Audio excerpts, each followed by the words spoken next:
Hi guys. வழக்கம் போல எல்லா ஃபிஷ்ஷுக்குமே நான் ஃபுட் போட்டுட்ருந்தேன். அப்ப தான் இந்த ஃப்ரிட்ஜ் பாக்ஸ்ல வந்து ஒரு ஒரு போலார் பேரட் வந்து செத்து மிதந்துட்டு இருந்துச்சு. அதாவது இதில வந்து கிட்டத்தட்ட ஒரு 8 போலார் பேரட் இருக்கு. பேரா எதுவுமே இல்லாம தான் இருந்துச்சு. கிட்டத்தட்ட ஒரு செமி அடல்ட் சைஸ்லேருந்து நான் இதில வச்சு க்ரூம் பண்ணிட்டுருந்தேன். ஒரு 2 மாசமா எதுவுமே ப்ரைஸ் வராம இருந்துச்சு. இன்னைக்கு ஃபுட் போடும்போது பார்த்தா, ஒண்ணு செத்து மிதந்துச்சு. எடுத்து பார்த்தா நல்லா கடி வாங்கிருந்துச்சு. சரி தூக்கி போட்டுருவோம் அப்படின்னு சொல்லிட்டு தூக்கி போட்டு உள்ள நல்லா கூர்ந்து கவனிச்சா, உள்ள 5, 6 ஃப்ரைஸ் போயிட்டு இருந்துச்சு. இதில நம்ம போலார் பேரட் மட்டும் தானே போட்டுருக்கோம். வேற எதுவும் போடலையே! எப்படி ஃப்ரைஸ் வந்துச்சு அப்படின்னு சொல்லி தான் கூர்ந்து கவனிச்சோம்னா, அதில உள்ள ஒண்ணு தான் பேர் ஆகி உள்ளே எக் வச்சு ப்ரீட் ஆகி குட்டிலாம் நல்லா ஃப்ரீ ஸ்விம் ஆகுற நிலைமைக்கு வரும்போது வரைக்கும் நம்ம கண்ணுக்கு தெரியாம இருந்திருக்கு. கிட்டத்தட்ட இந்த இதில வந்து ஃபுல்லா ஆல்கே தான் ஃபார்ம் ஆயிருக்கும். அதனால நம்மளுக்கு கீழ உள்ளது எதுவுமே தெரியாது.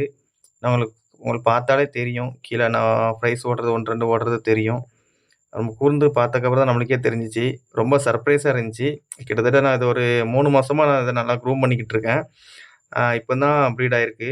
அதுவும் நம்ம எதிர்பார்க்காதபோது ப்ரீட் ஆயிருக்குங்கிறனால நமக்கு ரொம்ப சந்தோஷமா இருக்கு. இதுல இந்த 2 தான் பேர் நெனைக்கிறேன். இது 2 தான் பேரா இருக்கும்னு நெனைக்கிறேன். ஏன்னா இந்த 2 தான் தனியா பிரைஸ் கிட்ட நின்னுச்சு. மச்ச ஒரு 3 போலார் பேரட் போலார் பேரட் இருந்துச்சு. அது வந்து கொஞ்சம் சைடு ஓரமா தான் நின்னுட்டு இருந்துச்சு. இதுல அந்த பெருசா இருக்கிறது தான் மேலு, சிறுசா இருக்கிறது ஃபீமேல்.